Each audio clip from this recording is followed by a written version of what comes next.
Don't engage alone. We do this together.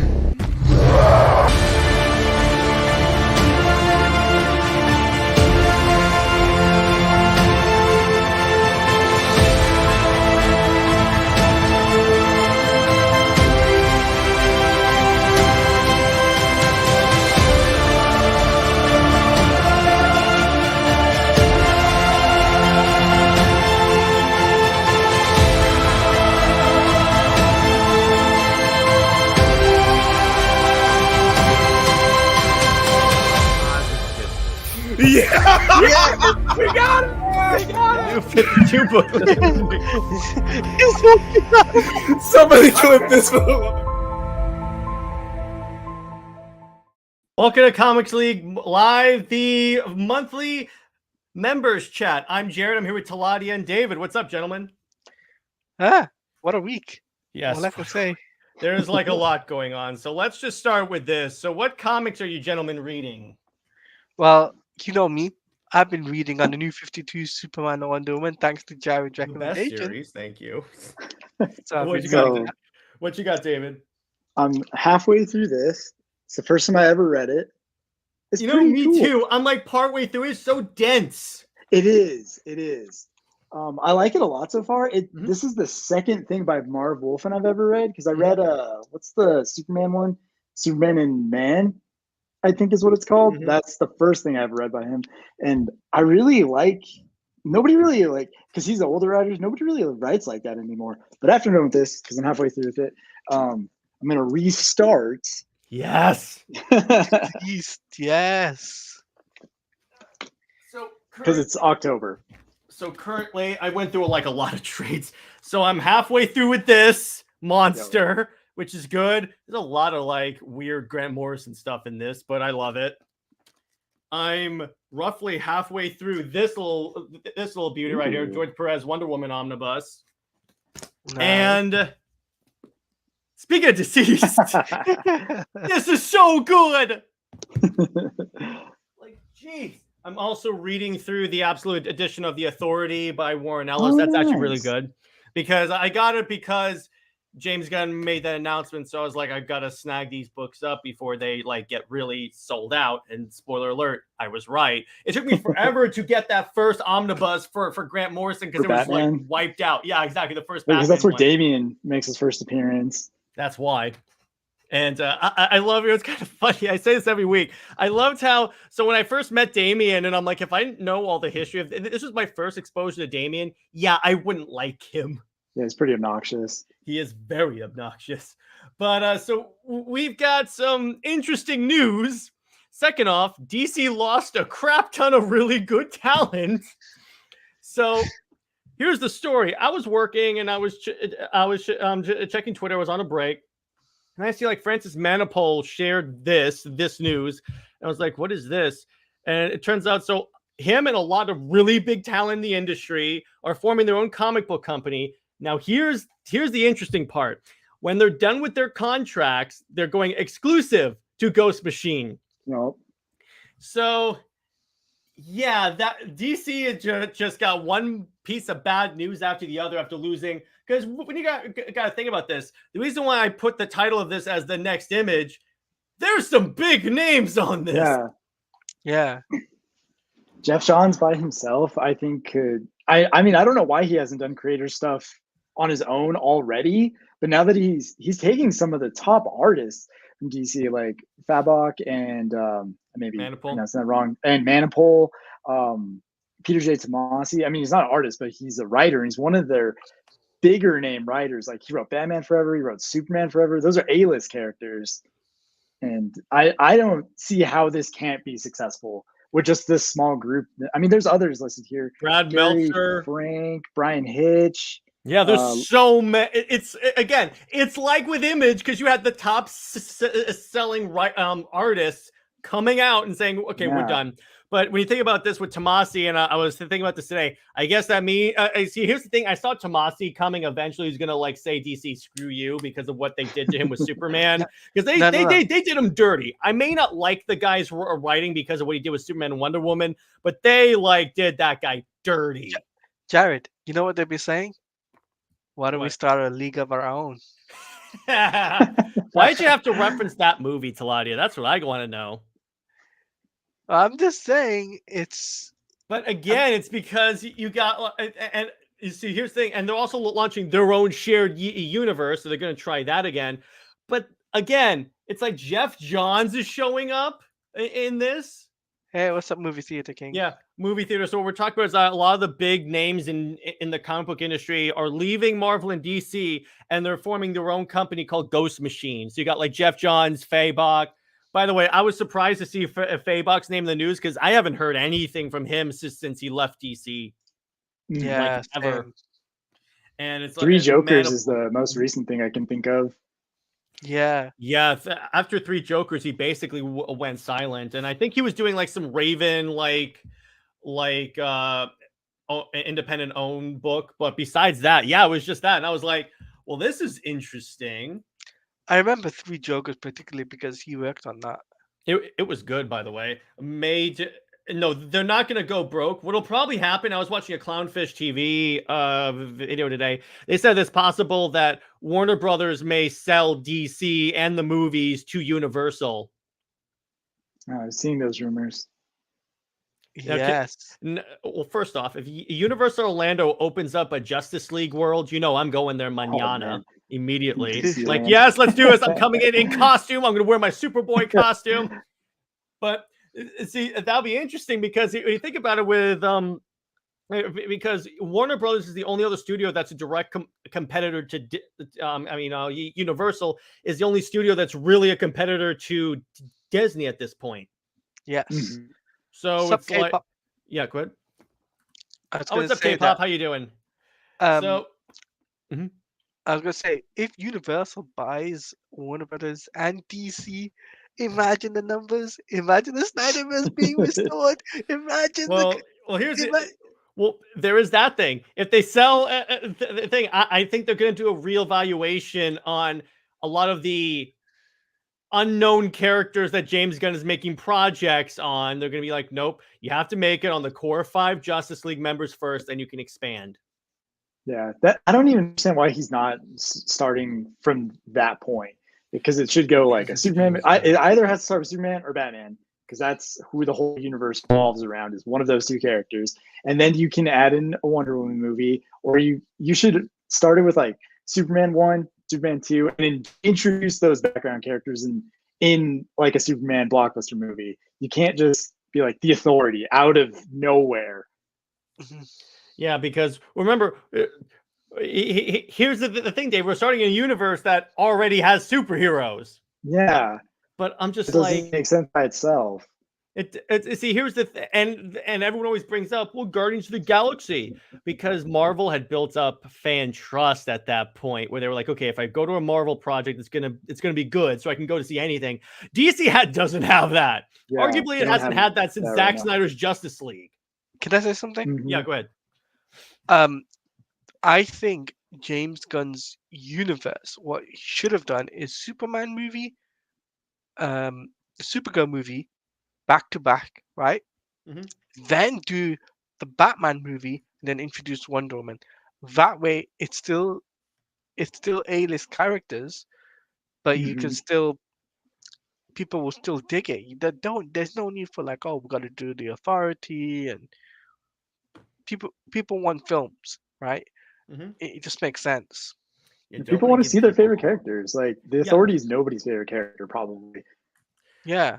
Yeah, probably not. See, here's the thing. This is my problem with James Gunn. He's acting too much like a super fan and not enough like someone that has to take into account the general audience. Yeah. I heard someone say something similar to what you're saying, Jared, on, was it Twitter or on a podcast or something? Well, yeah, because I'm a smart guy and everyone always steals my ideas, but go on. Somebody that's like genuinely popular in the podcast space or whatever was saying that, James Gunn is not thinking like a fan. He's thinking like a fan, but he's not thinking like a executive or something like that. It was in an article or something. Yeah, exactly. And it's like, no, I get he wants to put all these characters in. I would love to see an Authority movie because I like a lot of those characters. Plus, that's a great way to bring in like diversity because of Midnighter and Apollo. Mm-hmm. But you have to do. You can't just throw that in there, particularly when we haven't had a Superman movie in 10 years. I would have started with like Teen Titans or like even JSA. Like those characters are infinitely more popular than a team where you only know a couple people's names, and that's only because you like comics. Like that's hard to sell to everyone. It's like no one knows who Swamp Thing is because no one watched the show. I did because I thought it was really good. Yeah, I did. Yeah. Paradise Lost. You didn't even call it Wonder Woman Paradise Lost. You just call it Yeah. Paradise Lost. I'm like, at least call it Wonder Woman or like the Amazons. Yeah, The Amazon. It's not, she's not even in it, as far as we know. He's like, I know. the prequel, which means she's not there. The only What's- movie that makes sense is Batman Brave and the Bold. I'm like, okay, I can go with that. Yeah. Green You could Lantern, actually make, maybe. like 3 movies off Brave and yeah. the Bold, because you could like introduce each one of the characters, like have them interact slowly with Batman, or I don't know how I feel about cramming so many mentions- characters into one movie. Who mentioned Super Sons? Well, we mentioned Tomasi. So, Tevia, did you see that Tomasi, when he's done with his contract at DC, is going to go exclusive to an indie company now? Right? Paradise Lost is already an HBO doc. That's true, too. So I'm like, that you didn't think about that name. Oh, Tevia actually has a good point he wants to bring up. What do we feel about DC Elseworlds returning? Here's the thing. Thank God. It never left. Yes. What? I have a lot of. Well, I just wonder, like, why would you have Black Label and Elseworld now? Are they both going to exist? Are they going to change like subject matter? Will one be more adult? Will one be less adult? What does this mean? You're creating another universe that's going to be even more confusing to follow. Well, here's the thing. Elseworlds never left. Yeah, and it never left. It's just the sticker in the corner of the book. That's what changed. So I'm like, I wasn't aware this thing left. I feel, to quote Zoolander, I feel like I'm taking crazy pills. Tevia says he did see Tomasi's stuff. Yeah, it's good. That's cool, dude. I'm glad you're happy for him, but it's like, what the heck? Oh, yes. Speaking of that, I read Justice League Dark. I want to pick up that omnibus because I haven't read that one. I read like an issue or two of the one where Wonder Woman was on the team, but I haven't done the original Justice League Dark. Another invention of the new 52, Teladia. No. Yes. That is something we're gonna be reading. A lot of Justice. As long as they don't ruin Lobo. Oh, trust me, they'll ruin Lobo. Lobo's gonna fail. Again, this is all on the opinion that they get past Superman, because I still don't think it's gonna happen. Yeah, it's hard to say because like I don't even know if they can hit the deadline for 25 to come. Because I just saw that the SAG or the one of the strikes is still going to keep going. I'm pretty sure it's the actor one. That one's still going, right? Yeah. Yeah. Like, there's no way they can film that movie that fast. There's no way. No, it's gonna get delayed. If it gets delayed, there's no way James Gunn is gonna be in that higher position where they say, "Oh, my movie's gonna come out in July 2025."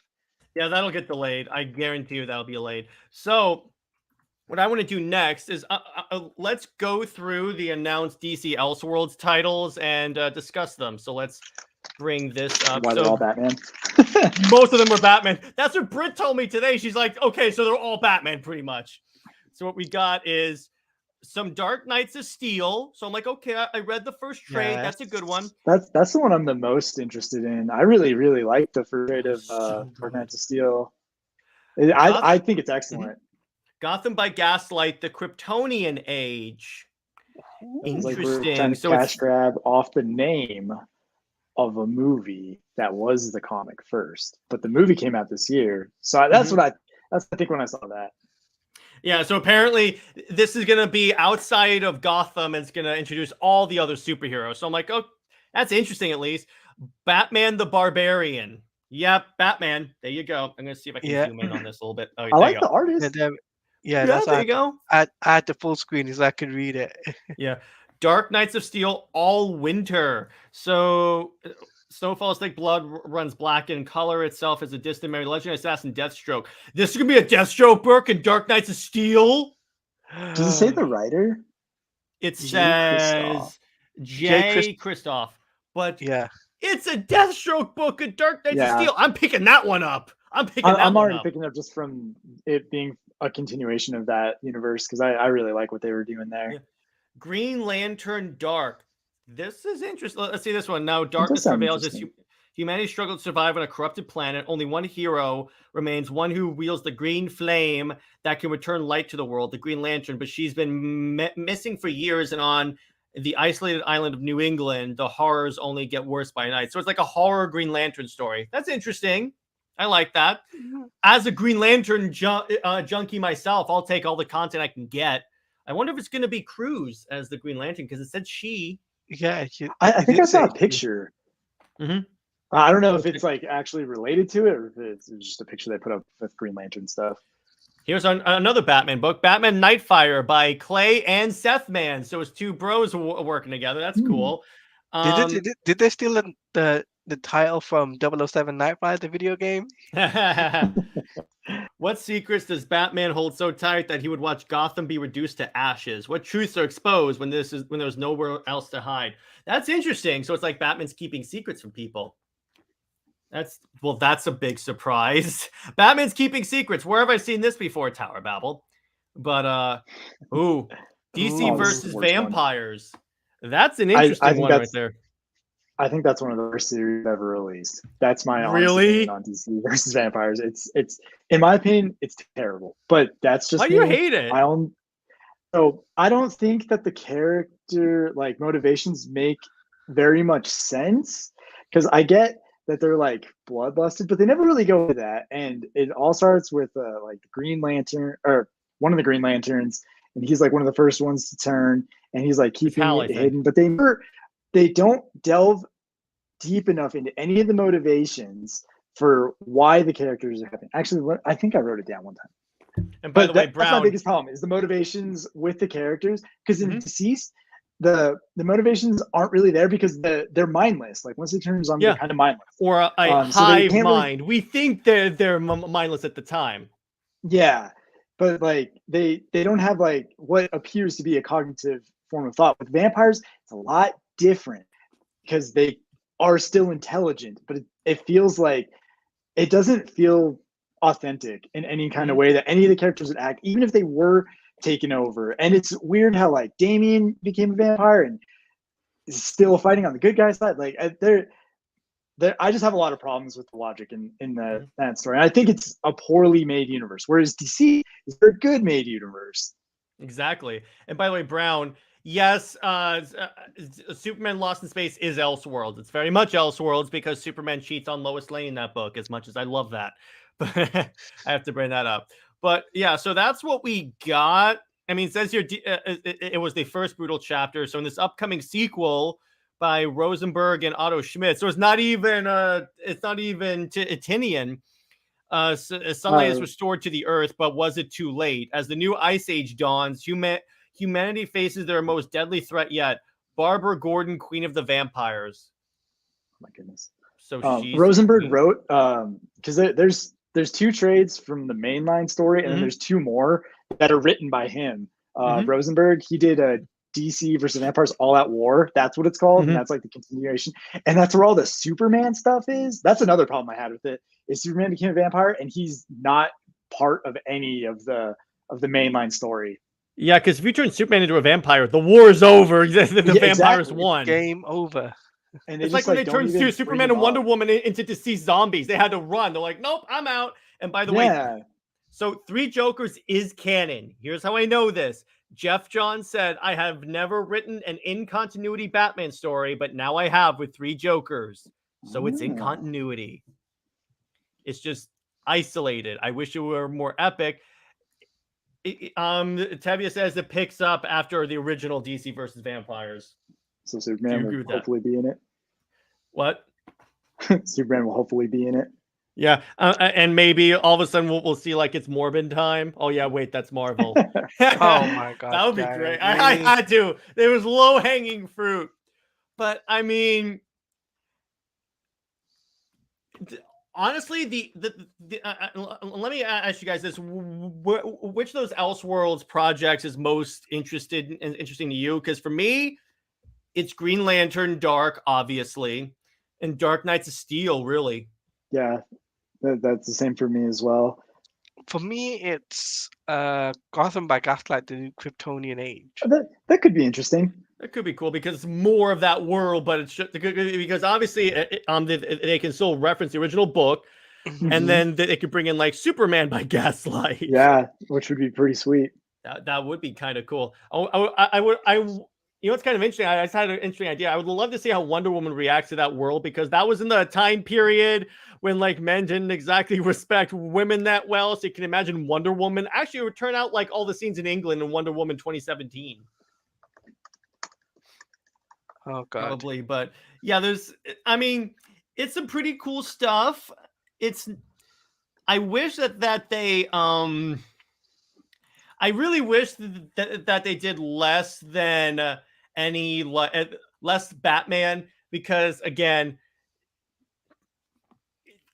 you have so many cool characters, and you keep choosing Batman. Because here's the thing: remember there was a period in Elseworlds where they were like, "What if Batman became a Green Lantern? What if Batman became Superman? Or what if Batman became a dictator? That would have been a much coolest idea. Here's one. You know how they have Deadpool kills the Marvel universe? Batman destroys the DC universe. Actually, that was metal. That was metal. That's kind of metal when you think about it. I was like, okay. But it was like, and Superman destroying the DC universe was pretty much just injustice. Yeah, Superman dictator, yeah. Which I'm like, okay. They also did a Nightwing one, which was a New World Order, I think, where like he wiped all the metahumans. Jared, don't you think that Nightwing has become too much Batman light? In fact, nowadays stories treat Nightwing as a wimp, basically. Read the Tom Taylor run; it's actually pretty good. And nothing but good things about that run. What is Wonder Woman for an Elseworld story? Well, Dead Earth. That's the only one though. And by the way, it's good. Drew from Comics Elite brought up an interesting criticism that I agree with him. The problem with Daniel Warren Johnson's drawing of Wonder Woman in that series is that Wonder Woman's supposed to be the most beautiful woman ever. She's not in that book. She's a little average.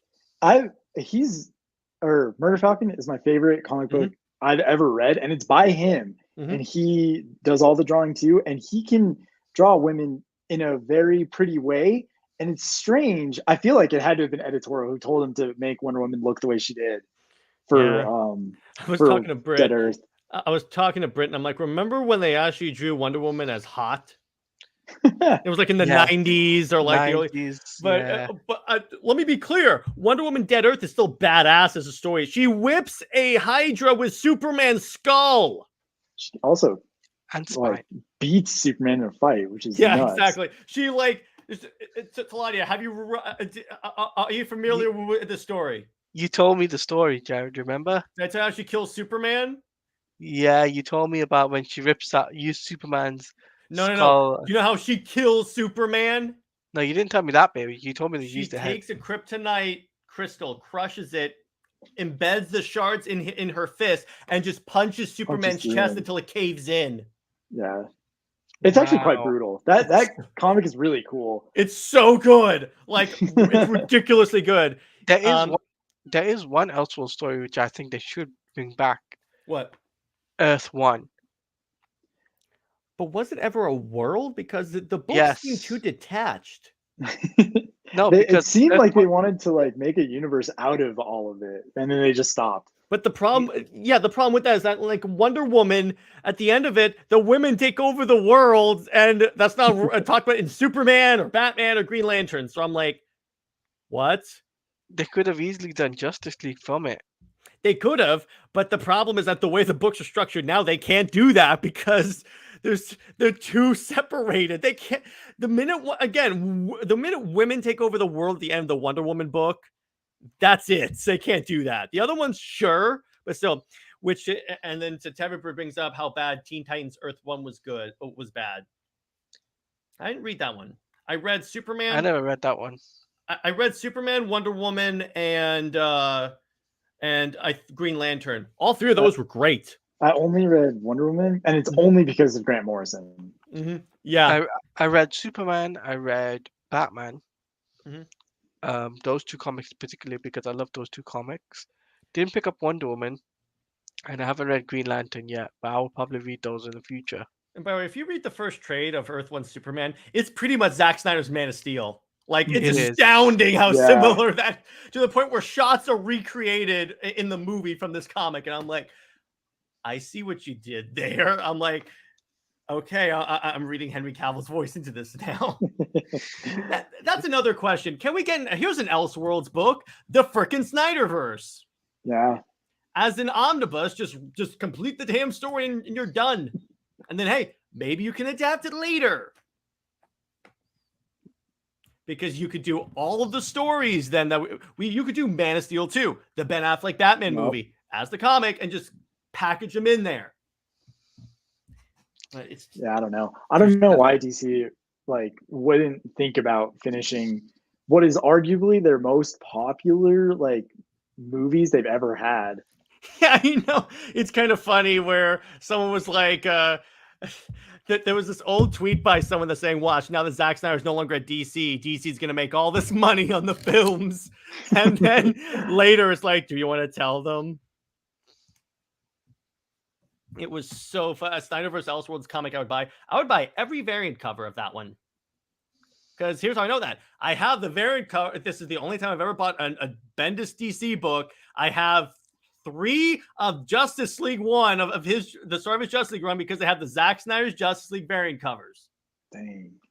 I had to because that was when the movie was coming out, and I was like, screw it. Because I don't know if you guys have noticed, I'll buy anything that has the Snyder name on it. So which is why I'm a little dreading Rebel Moon because I know my credit card is going to hate me for that one. Oh, really? Your wallet's going to go, that's going to be so cool. Ow. That's going to be so good.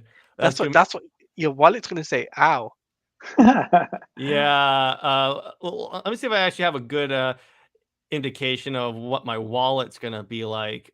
Here's me to my wallet.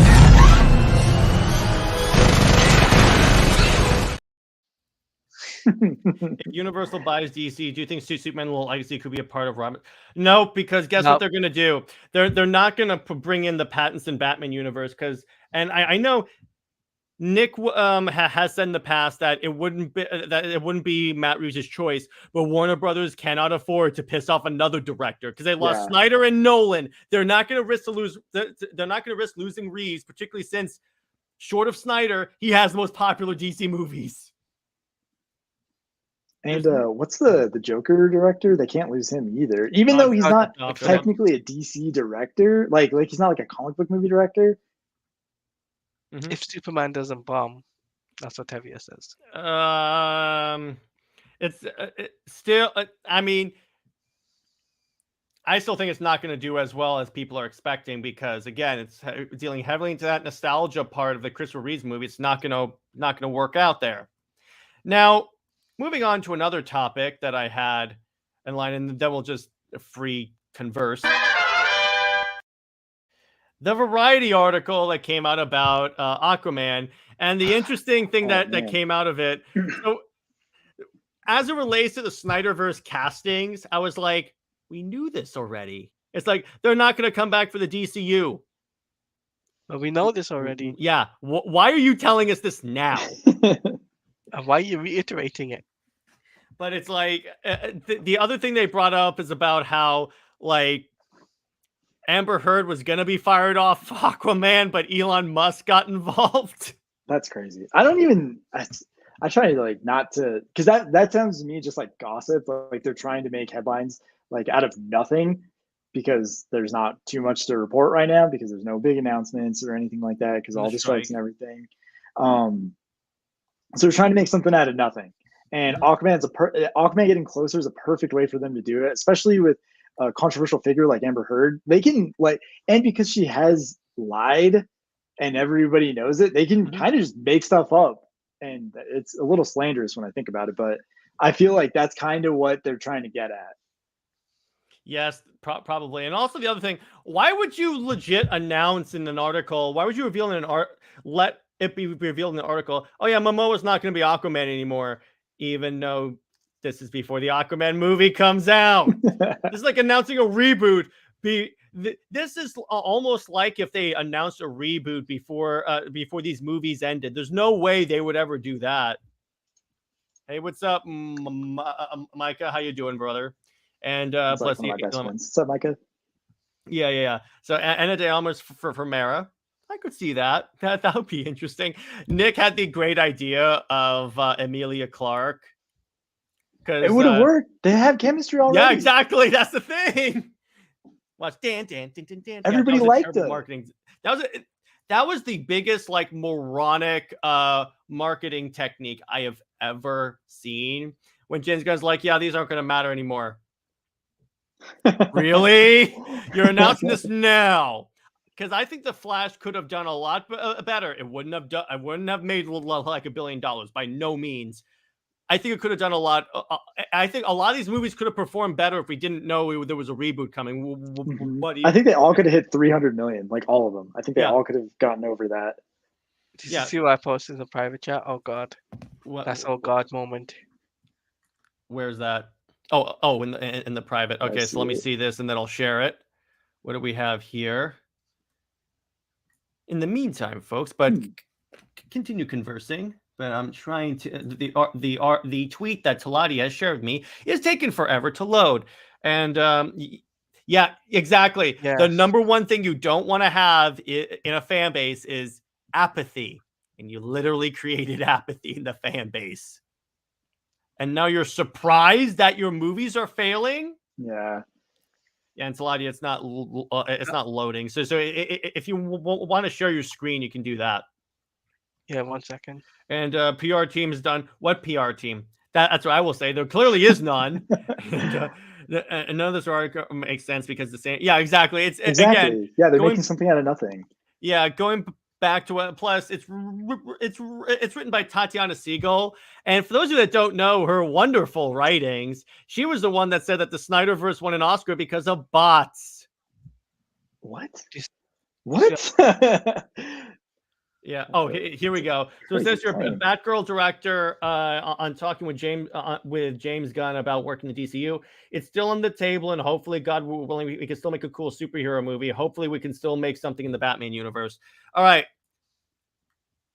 I feel like that's just them trying to console them for what happened to Batgirl, because I can't all of the information that we got out about Batgirl before it was canned looks horrible. Have you seen the clip of her running?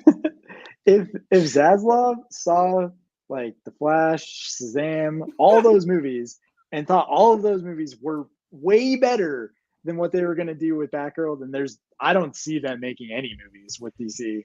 Well, remember, he canceled it because he thought it would do damage to the brand. Exactly. Like if he's done the opposite. The opposite, which kind of makes me think. Maybe Batgirl was like the best DC movie we've ever seen. Probably wasn't, because it was like, even they said, they're like, what universe is this existing? Because we have the Snyderverse, Jim Gordon, and Michael Keaton Batman. They're like, don't worry about that. Okay, you know what? I have to play this clip right now because I just referenced that Infernal Company. Yeah, second Warner Brothers.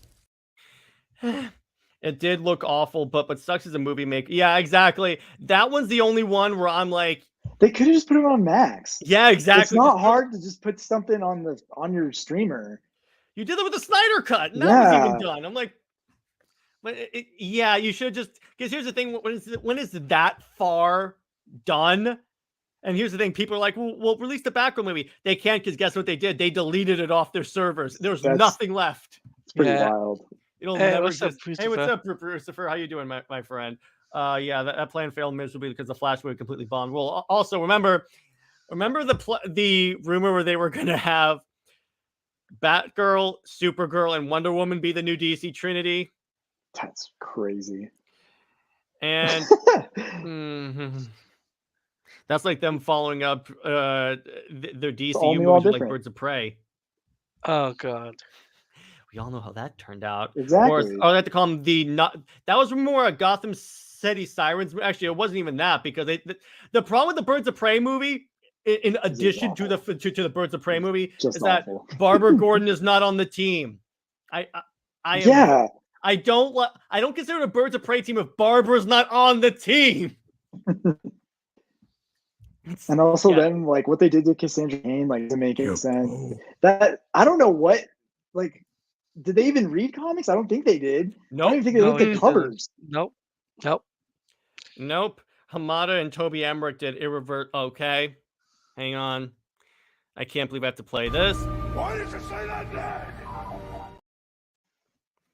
And also the background movie was a tax write. So even if they wanted to take the even if they wanted to just release them, pay back the money, guess what? Oh, and also here's my issue with Birds of Prey. You ready, David? Here's my issue.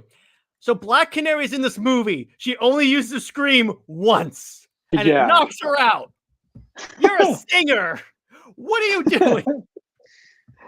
It's like that scene. There's a lot of odd decisions in that movie. It's like that scene in Will Ferrell's The Land of the Lost where he goes, "You had fireworks in your bag the entire time." There are literally 5 different scenarios where this could have come in handy. I'm like, what the hell? They just yeah, exactly. That's what it was. It's like everyone's like, "Oh, I have a good Birds of Prey story." Okay, do it. They weren't even like. It's like they had Harley, and they were just like, "I don't know how to make a movie with just Harley."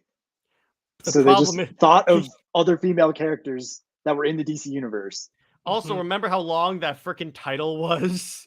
Birds of Prey and the Fantabulous Emancipation. When it got to the point where they couldn't fit on the movie marquee, so they just shortened it to Harley. But I'm like, okay. At that time, they should have called it a Harley Quinn movie because guess what? Harley Quinn was a big brand.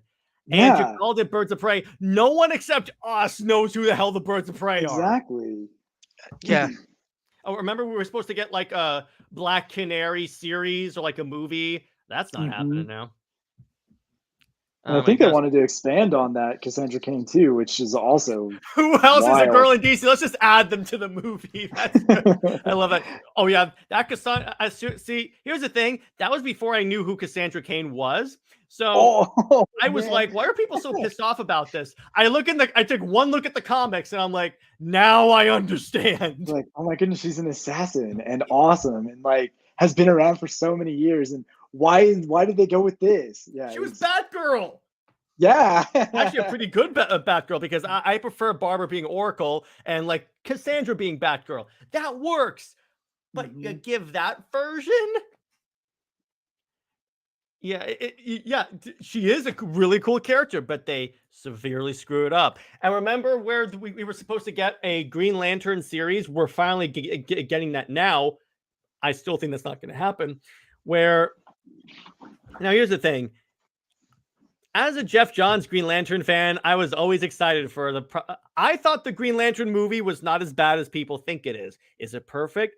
Hell no. Is it good? I mean, is it okay? Yeah, I'll give you it's okay.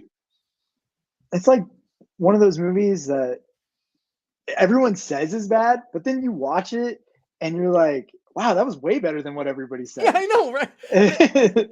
Now, granted, the VFX, like on the face mask, does look wonky. They're a little lackluster, but I mean, it's also an older movie, and it was like one of the first superhero movies. So it's like before everything's like super polished.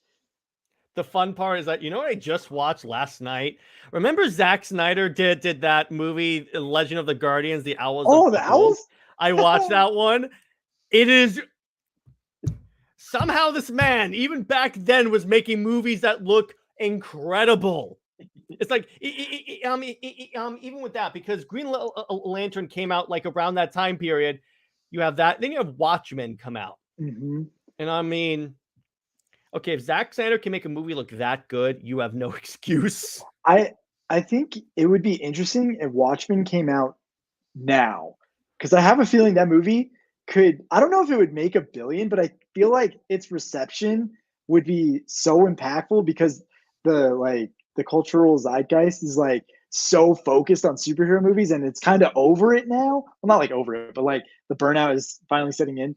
That movie would make such a huge impact that it could have like the possibility of not only breaking $1 billion, but being like one of his most well-received movies. True. And by the way, speaking of movies, remember when Jeff Johns was behind all the movies? That was the biggest waste because here's the thing. For some reason with Hollywood, there was this opinion that if someone's a good comic book writer, you can put them in charge of the movies. Nope. Doesn't work that way. Because remember, he was one of the writers on Wonder Woman 1984. We all know how that turned out. Remember that? Yeah. The issue is most Watchmen hype started when the first movie came out back then, and what made the IP it is now. True, and they tried to capitalize off that, David, with the Watchmen series, but I've heard that's not that good of a series for Watchmen. I mean, personally, I haven't watched it, so I'm not really that big on it. But yeah, I mean, I do agree with you. If Watchmen came out now, particularly when we're in this era that's like down on superhero, I don't think superhero fatigue is actually a thing, because if it did, the public would not have reacted the way they did for like the Deadpool Wolverine suit. It's just there's been so many bad superhero movies that it's made like a negative feeling towards when like one is coming out. You're like, oh, is it going to be good? Is it going to be bad? Because before it was like, oh my gosh, we're going to see all of them that were coming out. Everybody was like, I'm going to see it. It doesn't matter what it is. Like Batman vs Superman made it for what? I mean, you can take it reviewed however it was, but you can't deny the fact that it made a whole bunch of money when it first came out. You can't deny that. But that's what I'm saying is like, but now that everybody is so like, I want to know if it's good or bad before I see it, like that, like Watchmen would go crazy right now. I feel like the hype that would be around it would be so like, I don't know, it would be electric feeling, I think. Except Guardians of the Galaxy and Spider-Verse, that's true. Those ones did pretty well, and they're very well. Spider-Man is because it's Spider-Man, so there is that. But Guardians, yeah, and plus it's also because Guardians was more Watchmen series was more like Antifa glorification, which has nothing to do with the Watchmen comics. True there, but we are getting. Here's the weird part: why are we getting a Watchmen animated movie when we got the live action movie? Because they want the squid. I have no Why? idea. That makes no sense. Maybe. It makes no sense. But by the way, Brother Asta John says, looked up Ghost Machine, which sounds like a rock band. And it was a rock band. I don't know if they'll make a dent in the industry. Here's why I think they could. Definitely will. Because it's some of the biggest names in all of comic books in that company. Think of it when Todd McFarlane. I mean, I know I wasn't around for like when Todd McFarlane left Marvel, but this is the same kind of the same caliber of talent that's leaving one of the big two to go off and do their own thing. It's definitely going to be successful. Like one of the most successful comics right now is, I mean, Transformers came out like a week ago and it went out of print and it was #1. There's no way that something with Jeff Johns' name on it, and if he has all these artists available to him, and I think it's definitely going to make money. I don't see how it couldn't. I think it could. Yeah, particularly with DC and Marvel being in the gutter right now. I think honestly, I feel like we're on the cusp of another like image revolution in that way, and that because it's very similar circumstances with the big two failing, and then all the best talent leave and create their own company.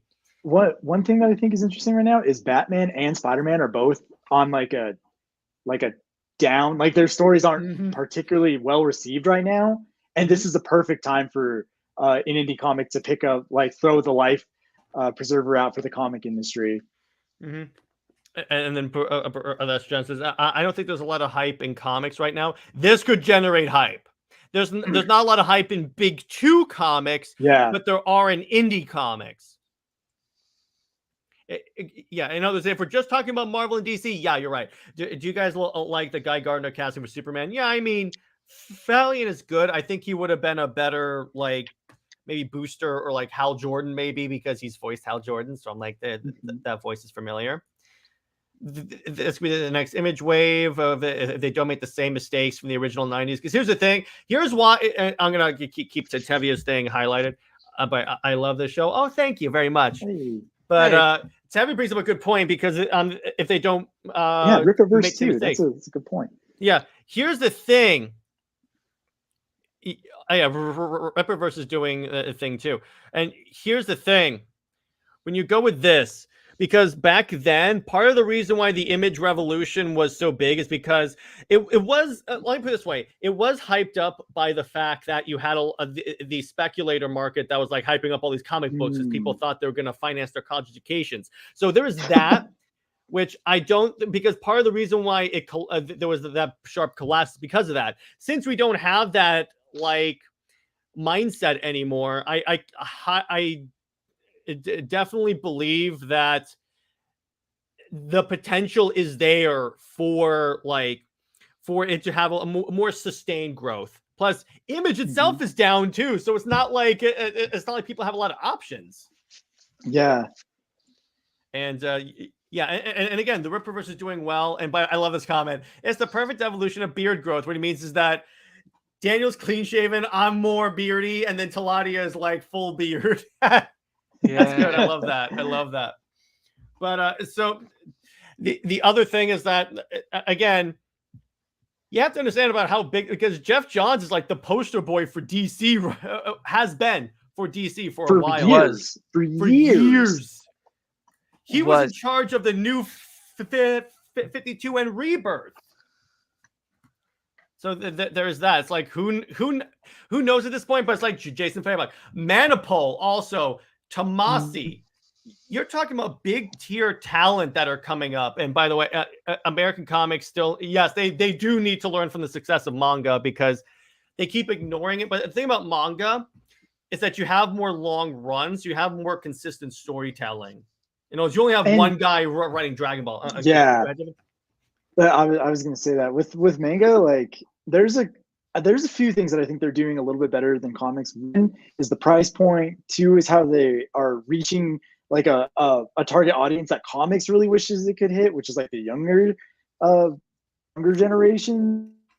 And they have a really good presence in the online, so they're cheaper, they're more accessible for young people, and you can get them online. Comics don't really do any of those things because one, they cost more per issue and you get less pages. Quality is like way better in a comic book than I think in manga, but that's due to like it being in color, and the artists are, in my opinion, way more talented. They are. With manga though, like the one writer and the story have a definitive start and definitive end really helps somebody who doesn't know anything other than the name of that manga to pick it up and read it. And we have a perfect example of this. Yeah, exactly. Deceased is a Taylor example of doing that. He wrote all of these, and it ends. He wrote all of them, and it ends. Yeah, exactly. And that's why Sean Murphy, he's like one of my favorite Batman writers right now, because his universe, it all, like, you don't have to read anything else. You can just start with the White Knight #1 and go all the way to, I think they're on Generation Joker now, but it's all written by him and all of it makes sense, and you don't have to read like 1,000 tie-ins, and you don't have to be confused in reading words and Googling how do I get to the next issue. That's part of what I think is hard for comics to be so successful now, is they're a little confusing to somebody who just wants to read Batman, or just wants to read Spider-Man, or just wants to read like this on Avengers movie. They're like, I'm gonna go pick up Cap, and it's Sam. Where is he? Yeah, and it's Sam. You're like, where did he go? The other thing is, and it came in Nerds brings up a good point. So yes, Dawn DC is doing really well. Then they stop it to talk about Night Terrors. I think was the event, and I'm like, so you're having this great momentum, and then you just stop it. You just shoot it in the foot. What are you doing? Yeah. It's so bad, and it's heavy. He does understand John Kent. You know how I know? This. But there's that. What we're saying, Brucifer, is that in terms of the content that they're putting out, in terms of the way they publish books, I think the more and more Japanese manga becomes less stigmatized, the more American comics will move in that direction. Yeah, because they'll have to compete more now, which is interesting. I went to Florida SuperCon a couple of months ago. It's pretty much all manga at this point. Yeah, exactly. So I play card games, and my LCS it's card games, and it's also comic books, and they have manga. But like the people who come in that want to read anything and don't want to play like any of the like Warhammers or D&D or Magic or any of those things, they go in for manga. And there's only a couple people who go in for comic books, and they're older than me by at least 10 years. And that by itself is a problem. And I saw one of their stacks, and it was like 4 variants of the same book. And the market that DC and Marvel are making isn't sustainable in any kind of way, because they keep marketing to an older generation who is buying the same book, hoping that that book will be worth money someday, and they're not really like caring about the story inside of it anymore. No, they're not. Then also you add into the fact, so, and you alluded to this earlier, David. Remember when King in Black came out and literally every single Marvel book tied into it? And by the way, Marvel publishes like 30 to 40 books, Teladia. So, and by the way, they hid key plot points in the freaking tie-ins. So it's like, unless you're buying everything, you're not getting the full story.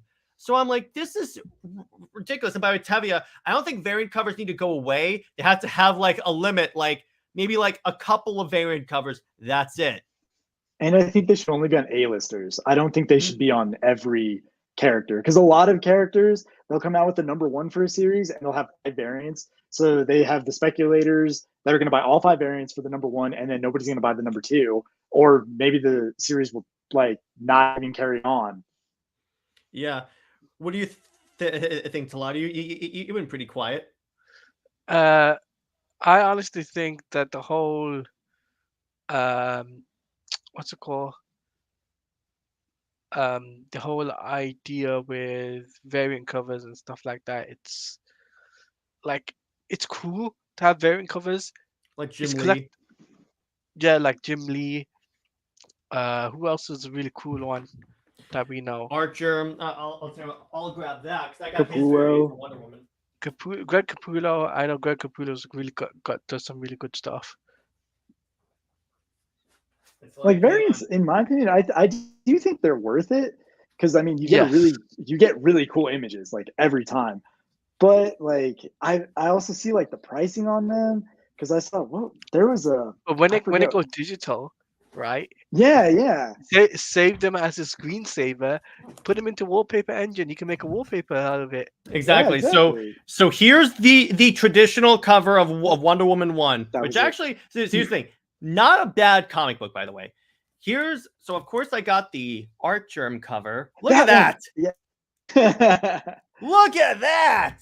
They had that on my comic shop, and it was like $5 more than the A cover. I still got it because I buy in bulk. So there you go. It's like, it makes no difference to me. But see, it looks 3D by the way, because somehow this guy draws like it's an actual picture. He does great stuff. I've seen. I follow him on Twitter. Yeah, just imagine that as a wallpaper on your PC. Just saying.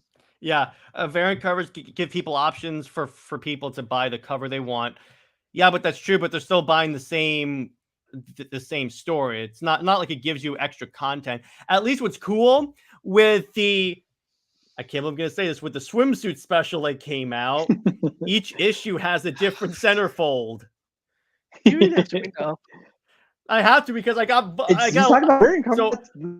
I picked up one. I got one because I was curious. Then I got another one in a raffle. it was like, because I got like a bag of comics for Batman Day. It had like a lot of the Chip Zdarsky Batman. That's also how I tried out Gotham War, and thank God I tried it out, and it sucks. But it's like. And then I tried it out. I was like, I want to see if there's any different. And none of the images or stories are different, but the centerfold is different. Rebooting every 4 years is a bad idea, is a horrible idea. Why? Because because here's the thing. 4 years, your universe gets convoluted. Reboot and restart. But the stories won't matter. You still have the comic books in your hand, don't you? Yeah. You can still read that. Yeah, avoid Gotham War. By all costs.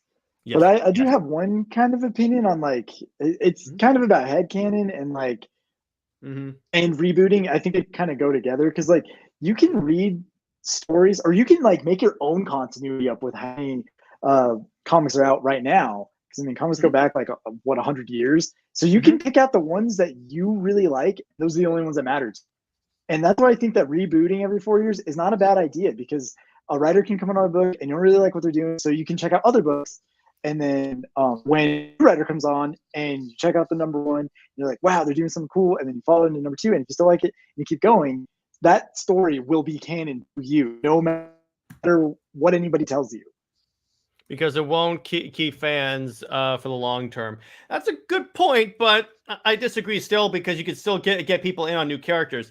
We have a perfect example of a reboot done right that wasn't handled well later, but it was done right. New 52. Remember how many number ones came out for that baby?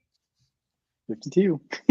Well, yeah. And then later they were canceled by like half. But the point is that you had all these all these number ones. You didn't have to read anything except for Batman and Green Lantern, and then you could just go on with that.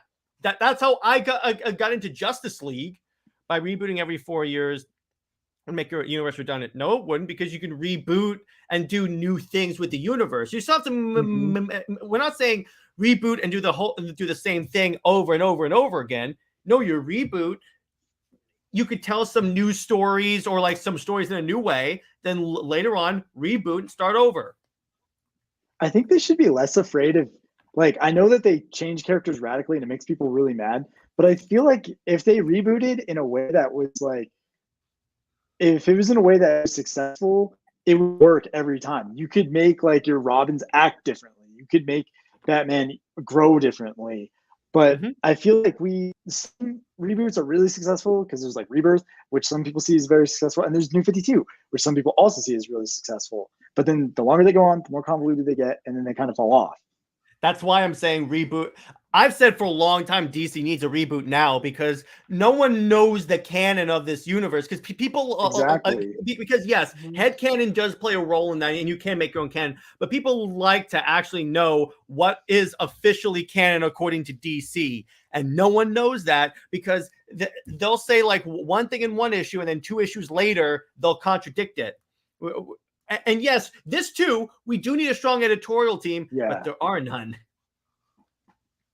Oh, what I was going to say about tie-ins is really where the continuity breaks down, because like you're in Wonder Woman, and then Teladia is writing Superman, and they're supposed to meet at some point by some other writer, and they're writing their own with 2 characters, and you don't talk to them.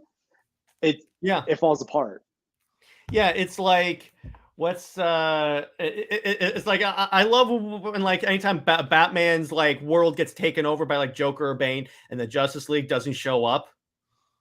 Did you guys talk about yes, we did. The Elseworlds coming back is actually a really cool idea, and that's the thing, and that's the competitive advantage that at least DC has over Marvel, is that they heavily go into the Elseworlds thing. And here's the thing: here's the one plus that comics have over manga, particularly this stuff.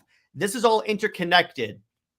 In other words, you would have like you don't have Chainsaw Head hanging out with Goku, but you have Superman and Wonder Woman going on a date because Superman realizes how redundant Lois Lane is. I had to put that in.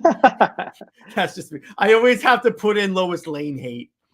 Exactly. It would be less confusing that way. Long canon storyline doesn't work. DC Comics have been perfect example of that. Fans lose interest anyway. That's true too. Fans just lose interest. I will say one thing about what Brother was saying about like how rebooting so much loses fans. Imagine you could walk into a comic store and be like, I want to read Batman, and they give you one book, and they're like, all you have to read is that. You'll fully understand the character. That's what the rebooting every 4 years can do. Because can you imagine if they say now, okay, so I want to read Batman. Okay, so do you want to read Tom King or Scott Snyder? Or you could actually read all of Scott Snyder, skip this certain issue of Tom King. It becomes too complicated. People aren't going to pick up the book, particularly if we're operating under the largely erroneous assumption that people are going to go from the movies to the comic books. Exactly. One solid creative team for 10 to 20 years, let them end their story and let the new team come in. That's true. But brother, that's good in theory. That wouldn't work in the comic book industry, because then you'd have tie-ins like David said, where the one creative team for 10 years, all of a sudden they have to contend with like a Wonder Woman event, a Superman event, and then everything gets convoluted. Because you try to have that with like a good example of this done well is Batman by Scott Snyder. Because up until Rebirth, That's him. He's writing Batman. Yeah. And then you have all these different Batman writers coming in after him, from Tom King Yeah, to Tinian, where they repeat the same story over and over again too. Because here's the thing. So in the Tom King run, Bane takes over Gotham. What is the Joker doing the Tinian run? Takes over Gotham. And Mariko Tamaki comes in somewhere in there too, and she writes her own versions of those. Mm-hmm. So I guess they're getting rid of Black Label and bringing back the Elseworlds label because of the movies. That is true, though, because he did use the words Elseworlds. I really hope he does get rid of Black Label. Some of their best books the last 5 years are all Black Label books. True. Or at least he needs to like say that Black Label is Elseworld. Like somebody needs to say that somewhere, that they're the same thing. Yeah. And 10 years possible, but 20 years is simply too much. Yeah, you got to understand, brother. I love your I love your enthusiasm, but brother, you make up great points. The problem is, in execution, it wouldn't work in today's comic book market. No. Moving on, question. What about Marvel's and their terrible events like Dark Web? And Marvel is the worst at events because literally every book ties in, even though it has no. Why do I have to know what Black Cat is doing in the Venom event? Exactly. It makes no sense. And look at the main Spider-Man title. Good writers still can't get it right. No, but what I mean, if you get a creative team that knows the character and does it well, like Scott Snyder and Greg Capullo, look what happens. You get people on the book. Where when you have horrible writers like Zeb Wells on Spider-Man, it's not going to turn out that well, even though Spider-Man is still a top-selling book at Marvel. One series of graphic novels for each character, no floppies. Tie-ins should be kept to a minimal and not affect the individual character series. There was a rumor, if you guys remember this a couple of years ago, that DC was going to go straight to just doing trades and graphic novels and not do floppies for like a long time. I feel like that would be, in my opinion, I like that more, but I could see why people don't like that because it's a monthly periodical. Like that's what they've been for who knows how long. Mm-hmm. Ever since the beginning. Yeah, it's true. The main Spider-Man book has been garbage. Yeah, of course. We know that. We need editorial to stop hiding. Well, yeah, that too. We need editorial to actually admit when they make a mistake. That's the one thing. Wait, I think Dark Crisis is the standard for event. Let the Dark Crisis be its own book. No, the overall book. No, it's actually, brother, it's bad because important information happens in the tie-ins. See, here's the thing. World Snyder Justice League. Yeah, you should be able to pick up just the main Dark Crisis book and have the complete story. And understand it. Yes. You should. I shouldn't have to go to additional books to understand the full story. That's the problem with the way these big two make their events. They put key information, key in the tie-ins. Death Metal was the worst at this. Mm-hmm. Yeah, Dark Crisis was yeah, exactly. That's my point there. They put key plot points that they reference in the tie-ins, and then here's what they'll do. They'll say, "When did this happen? See this tie-in." And I'm like, "No, I'm not doing that." What do you guys think on that? I mean, I think what DC just needs to focus on is rebooting, right? That's my honest opinion, because like if they don't reboot the universe, it's too complicated for readers to read the books, right? If you know what I mean. And this, I agree. And if they do, like Elseworlds is fine, right? Elseworlds, keep it going because Elseworlds is really good. But main continuity needs a full reboot, I think personally. It needs a revamp. Do what is it like the New 52? Reboot everything. Or here's the other option, and then I'll let you speak to every kid because I want to get your opinion on this. How about start an Ultimate line for DC and just number one, start there and just move on. You can have the convoluted universe, but you can also have the more user-friendly. Yeah, I 100% agree. I also with the events to have less tie-ins, you should you can even make it more issues. Like a lot of events are like 6 issues, which is crazy because there's so many tie-ins that make like 3 volume omnis. That's crazy. When the original story or the original like event is only 6 issues, it's okay if you make it a 12-issue event and get everything you want to say out. And you'll have a smaller creative team, which saves the company money, which I don't know if they understand that. And it's not convoluted. Everything's right there. And then people will actually be like, oh my goodness, this event was good. I want to read another one, instead of every year they make an event and nobody cares because it has no lasting repercussions. That had 35 times with 35 variants. The other thing that you just said with the Ultimate Universe, I would really like it if DC would try something like that, and because it would let them like, this is like the honest. Well, I don't even know if that's the right word, but like this is like as close to the character putting all their content that's been out together. You get Ultimate Superman, Ultimate Batman, Ultimate Justice League, Ultimate Wonder Woman, and they can be as close to what the company has wanted them to be for over 100 years. I think that would be really cool. And you could, and so when somebody does want to read something, you could be like, yeah, there's like 100 years of like continuity, or we're starting this new thing where we're trying to put all of that into it. We're trying to put all of that essence of all those stories into their character in the books. And here it is. Here's Ultimate Justice League #1. Yeah, that's 100% good. And brother, yeah, they tried it. The problem with DC is that when they try things, they don't commit to it. They have to commit to it. Because here's the problem. Yeah. Earth 1 could have worked for this. The problem is, A, it didn't come out often enough. And B, the books clearly contradict each other, like Wonder Woman taking over the world. That doesn't work. And he said the right idea. Yeah, exactly. There's that. Then Marvel blew up the Ultimate Universe. Yeah, with Ultimatum. Yeah, there you go. Less complicated and easy to read stories which have a run, which end after 4 years or so, and the start again would be popular in the long run. Otherwise, everything becomes convoluted and complex. Yes, hell, New 52 was. That's what they should have done with the New 52, Brother John. They should have turned that into the Ultimate Universe for DC, because that would have been fantastic. Instead of what they could have done. Keep the original ending to Flashpoint. Barry just goes back and everything's the same. And then what we don't know is that Dr. Manhattan, you can keep Dr. Manhattan. He creates an entirely new DC universe and copies that. That way you can still do Doomsday Clock, and you can make Doomsday Clock the crossover between the two universes.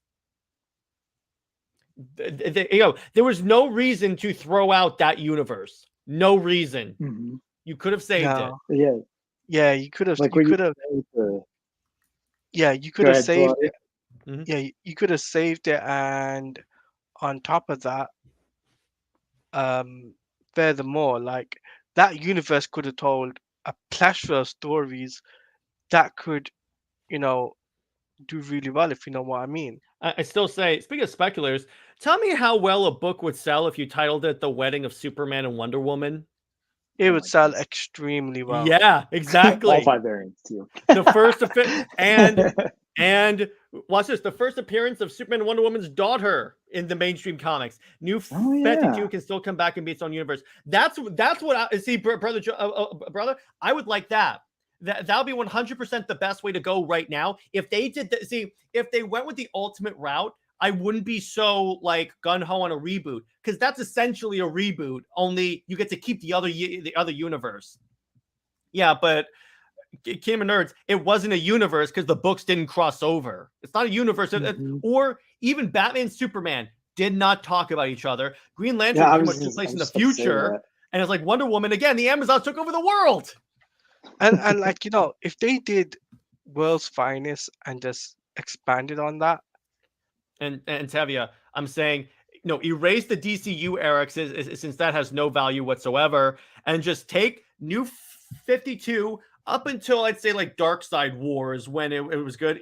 Erase DCU, which means no Bunny Ears Batman, no true storyline for Superman. So Tomasi never touches Superman and Wonder Woman. Had to put that one in there, but just stick with that. You're good to go. Oh yeah, and Earth 2, but Earth 2 got blown up. No, but Tevia, we're saying bring these things back because you could still use that.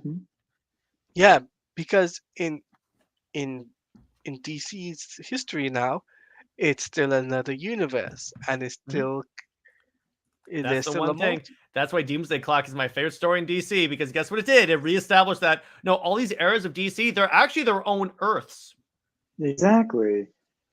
That's the way to do it. What was the point of all your crises? Like, if you can't revisit the old universes that you had, that's what I was just saying with the World's Finest, because it's just in the past. That's all it says.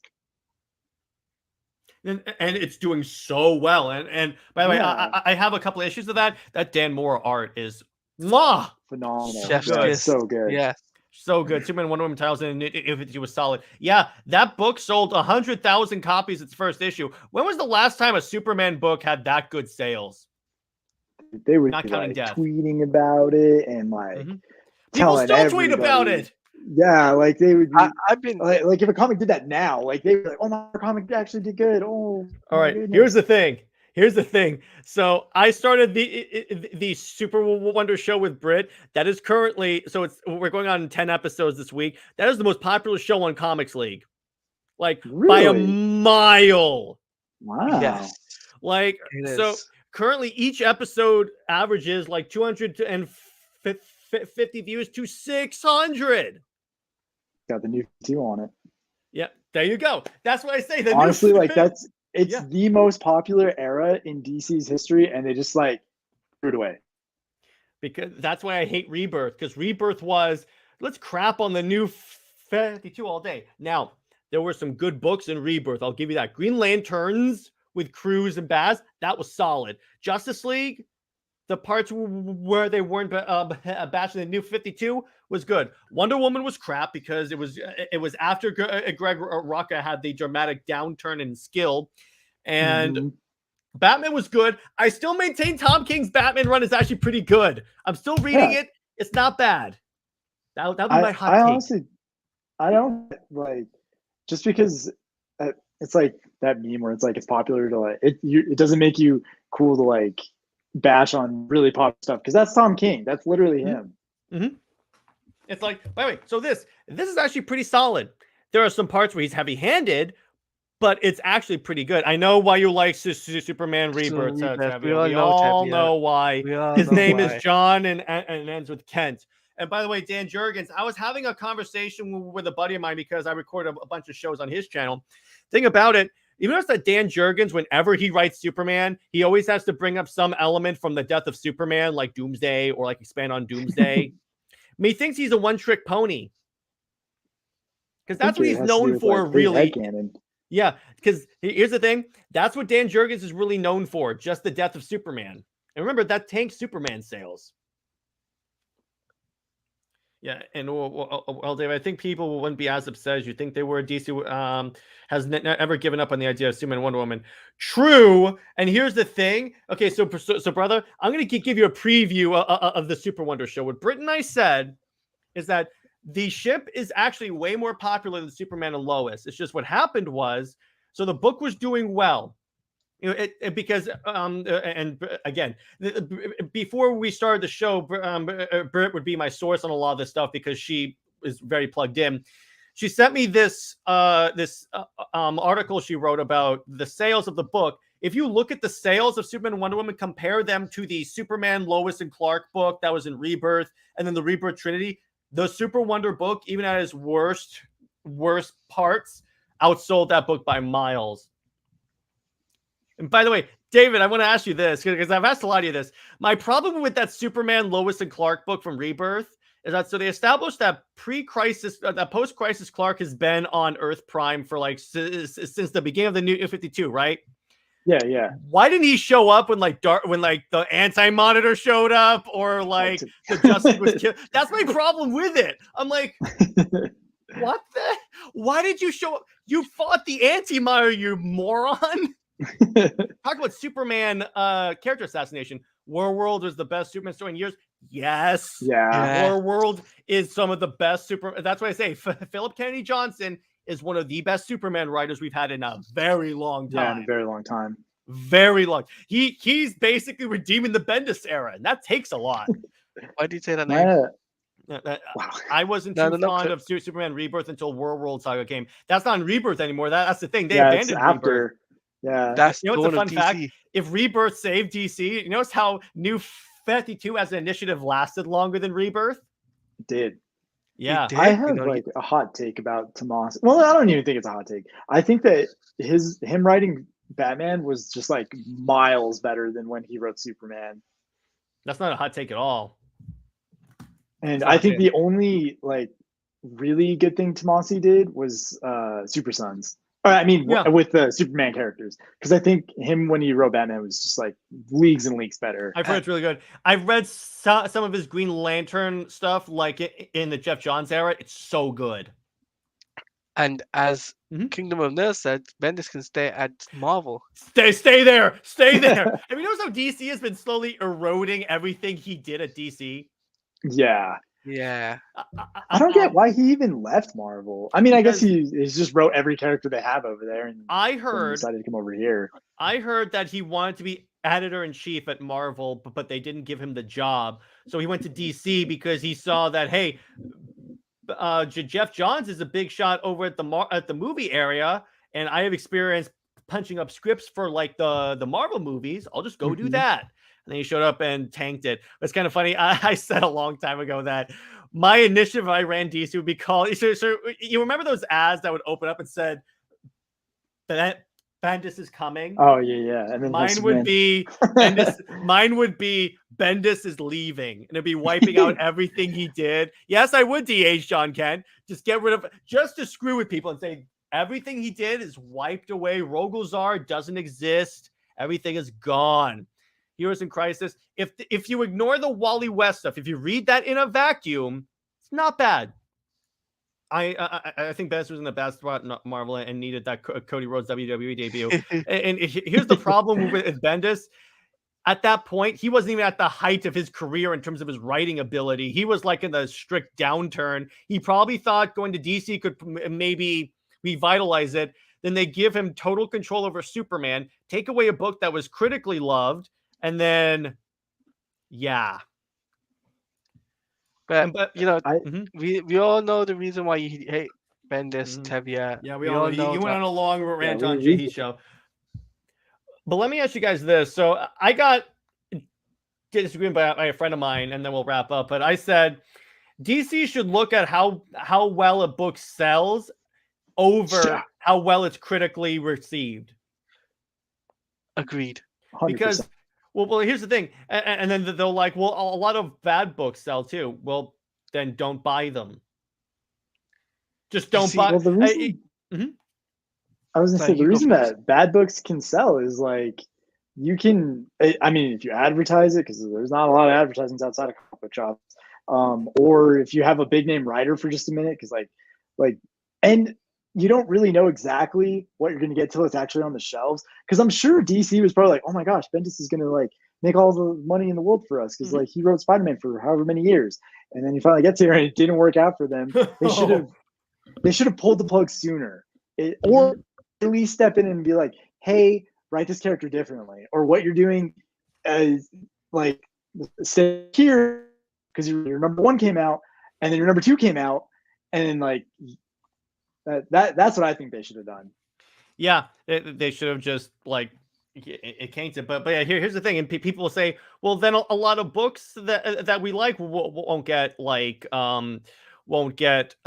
continued. If you like the book, buy the book. That's the. It doesn't take. No, I'm sorry. Go ahead. I was gonna say it doesn't take much to keep your book to keep coming out if you like it. Because Batgirls, there's 2 trades of it. I don't know anybody who likes it. But somebody's buying it, so it kept going. Only one person I know that buys the book. Who? Oh, Perp. Perp. Yeah. Yeah, but the thing is like, it's the thing again. I can't believe this is a novel concept for some people. DC is a business first. Yeah. And the business has to make money. Yeah. And that's the thing. And I'm not going to touch that, Tevye, but. Here's the thing. It's like when you look at like Super Sons, I'm convinced that they would not have let what Bendis did to John stick, or that they would not have let him age up John if the Super Sons book had sold better. That's my example. It didn't sell well, so they were like, okay, it's not selling well. Let's do something new. Let's cancel it and bring up another person. And Bendis supported and otherwise rejected that. Yeah, exactly. But yeah, and that's my point there. It's like That's where I really like align on the whole they should take sales first instead, because a lot of books that shouldn't be in DC get like critical reception, but just don't work. I feel what DC needs to do now, right? Ah. All the stuff that sold really well, put them into adaptations to film, like Superman and Wonder Woman. Easy money. Yeah, it wasn't at all. Because here's the thing, Rebirth. Here's the thing, comic book shop owners will tell you, New 52 was this massive boom for the industry. Yeah, it sold like crazy. Rebirth was the complete opposite. So I'm like, if that's the way the fans wanted DC to go, why didn't they show up? And by the way, here, I feel like there are lots of gatekeepers of DC Comics who want characters to be a certain way forever, and they don't buy the comics anyway. Remember that CBR book? And by the way, Tevia, you could like the book, but if it didn't sell well, they shouldn't publish it.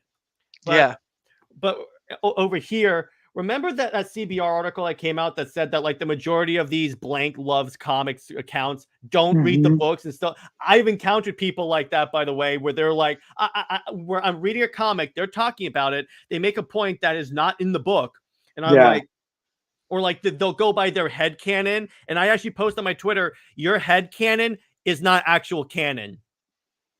It's not. It doesn't work like that. Yeah, but Tevia, you're one guy.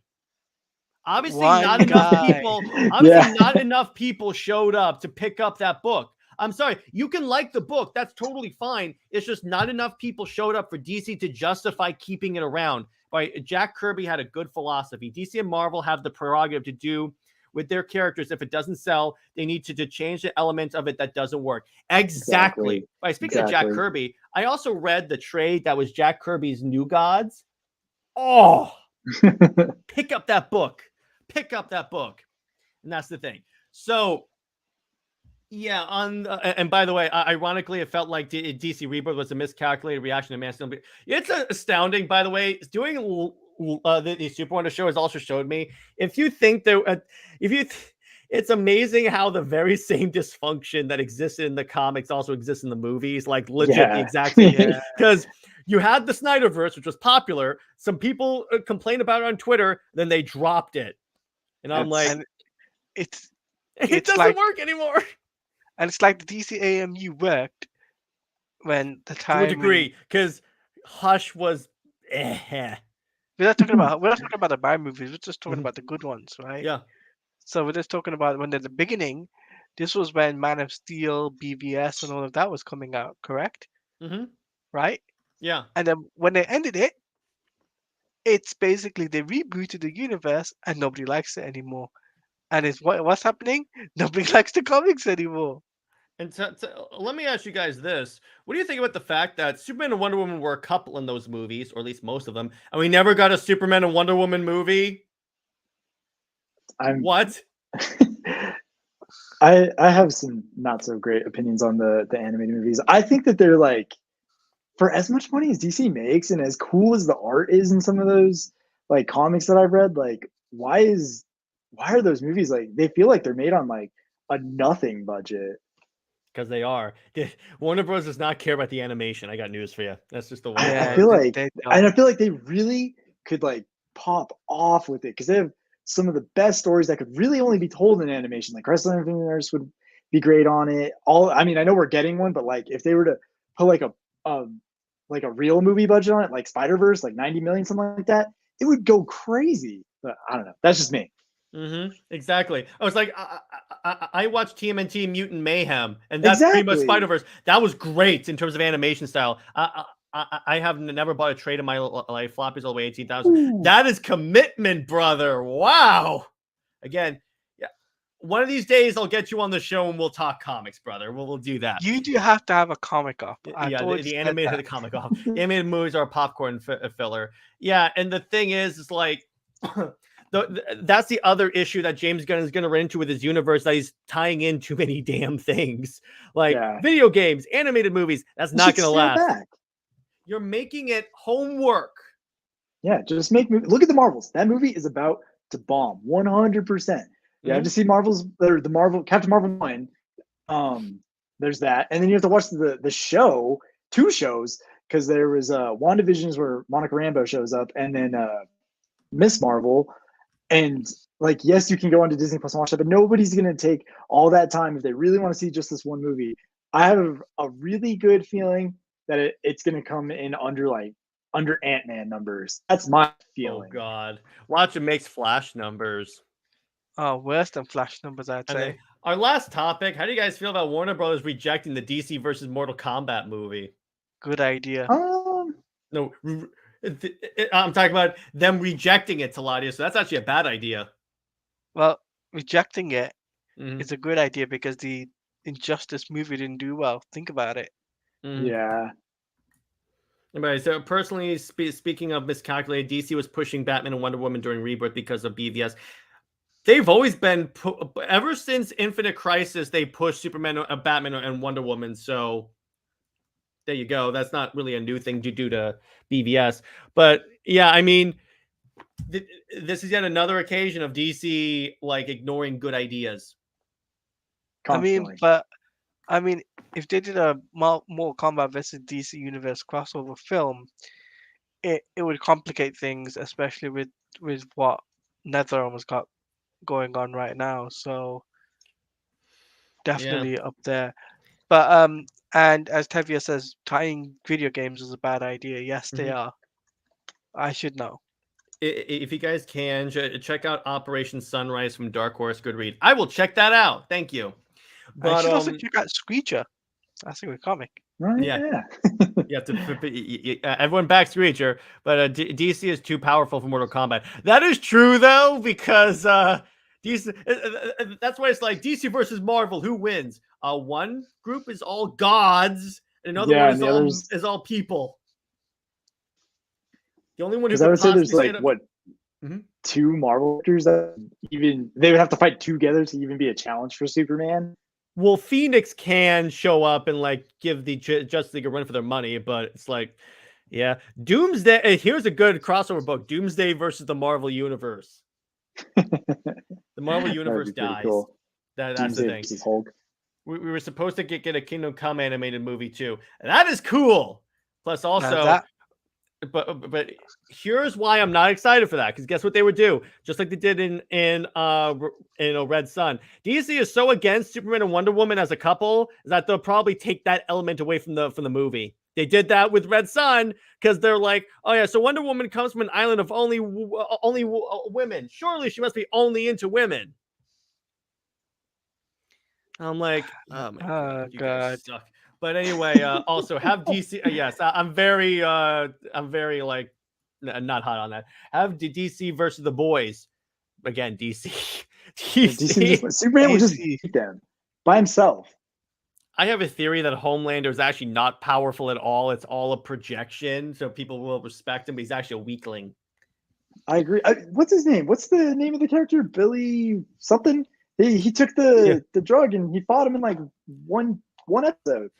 Yeah, it was him, Huey, and Soldier Boy, basically racist Captain America. But video game development can be very volatile. Any tie-in game would have to keep their distance from the movie storylines anyway, or risk it getting delayed or cut down. Or no, because his thing is that he wants to do like expand the stories into the video games.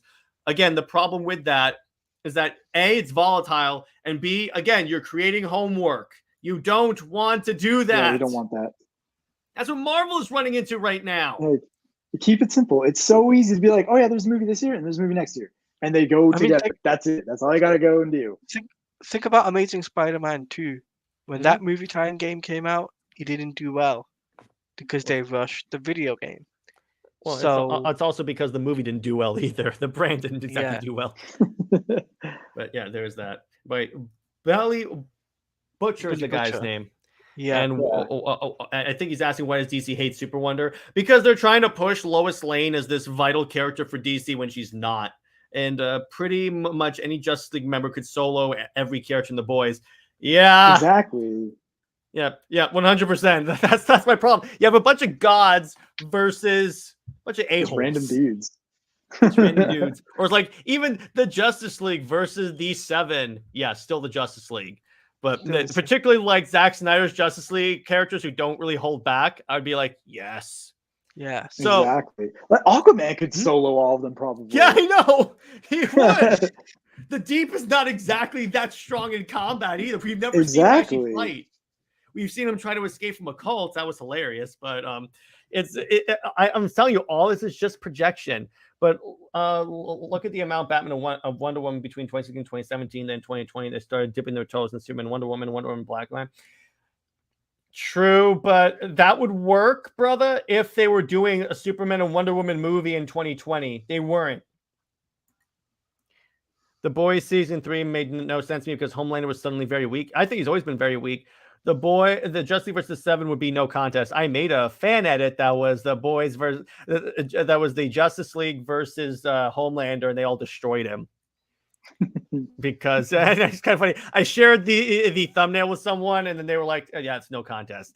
But I think that's a good place to leave this conversation because my throat's sore. So in the meantime, Teladia, where can we find you, and what have you got coming out? You guys can find me on YouTube at Teladia Plays. So I have got coming up is the Batman Arkham stream on Tuesday. On Wednesday, it's the Super Wonder coverage. We're going to be doing issue 7, and we're going to be reviewing the first volume, talking about the full review of that, the volume between me and Jared. On Friday, it's the Spider-Man stream, the launch night, midnight. Oh, yo. Wait, when is that? October 20th, next Oh Friday. yeah. No, I for some reason I thought that was like tomorrow. I was like, dang. No, it's next week. So get excited for that. And then I've got collabs coming up with Jay Heat as we talk about the Arkhamverse and what we would do differently for it. So we'll be talking about that and possibly get Jared on before movie night. So we got that planned out. We're gonna organize that, and yeah, I got the regular stuff coming up with Jared for Comics League for like Under Two Capes and CLD and stuff like that next week. Absolutely. What about you, David? Where can one find you if they want to follow you? You can find me on Twitter. I can put my @ in the chat. And I don't do any kind of Oh, you YouTubing or, a-hole! It's all good, brother. Nice. I appreciate that. Thank you. Yeah, that's it. Yeah. And real quick, just want to do this. So real quick, fellow Comics League co-host Nick has launched Screecher issue 2. Would love if you guys could check it out and either back it or share the campaign because I want to get this guy funded. So yeah, in terms of Comics League, so in terms of Super Wonder Legacy, we're talking about social media. In other words, which groups have more followers and stuff. So that next Indie Wednesday, I'm trying to figure out what I want to do. And then in terms of next Under Two Capes, we're going to let the members decide. So what's going to happen is I'm going to do like a poll on the members chat, and you guys get to pick the topic. It'll be like probably one of the options will be a story discussion on Deceased because it's Halloween themed, and maybe a revisit of Blackest Night. I'm going to try and find a lot of scary stories. Ooh. Or maybe we'll make David positively review DC versus Vampires and watch him descend into madness. Oh my God, I could read that book, man. I just remember like so many times I was like, this doesn't make sense. They wouldn't act like this. Awesome, I love that. And also, yeah, the Ghost Machine photo does look like a boy band. It does. It does. It does. But all right. So on that note, everyone, stay heroic. Remember, Lois Lane sucks, and Warner Brothers severely screws up. See you later, guys.